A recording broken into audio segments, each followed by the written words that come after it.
We don't have a racism problem in Ireland, we never had. We have a racism industry in this country.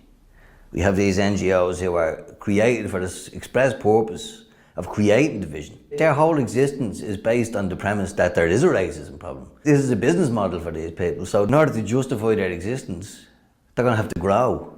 And the more people are dependent on employment from these people to put food on their own table, they're going to look for it as well, which creates more and more division, creates a justification for hate crime legislation, hate speech, thought crime, which in turn causes the artists to shrink a little bit more and be a little bit more afraid to say the controversial things that need to be said.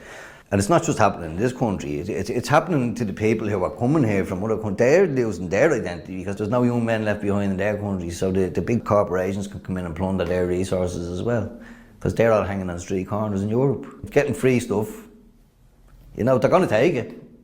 They have to understand, them people are being used as an alibi. They're being used as a weapon for the scum that are behind this. Replacement migration is on UN white paper documents, and then they look you in the eyes and tell you it's conspiracy theory. You know, the gaslighting is incredible. They'll accuse you of everything they're doing. They're the racists, really. They're creating the racial divisions. Like, I never had a problem with anybody of any race, colour or creed. Some of my good friends would be from mixed race backgrounds, like, but to be as Dublin as me, you can't compare that to what's happening now. To say there's no differences, it's dishonest to a degree that's like, it's just scandalous. And to use the faux compassion as a weapon against the indigenous population, it's despicable, really. To replace a whole demographic, the communist concept of year zero, you know, where you're starting from scratch. As Orwell said in 1984, if you control the past, you control the present. So that's what they're trying to attempt. They want to, once we're gone, they want a blank slate, and the kids won't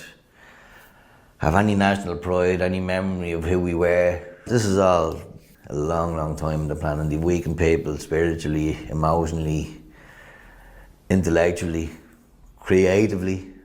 It's as evil as any war. To think you can just come in and you can supplant the whole culture to create your new vision for the world, to make it a situation where countries are no longer countries, they're just plots of land where corporations go and do their bidding. Like, there's going to be a situation in the future probably where you're not going to have police forces as such, you'll have corporate security, like, who are protecting these mega corporations, and they will be the new nation states.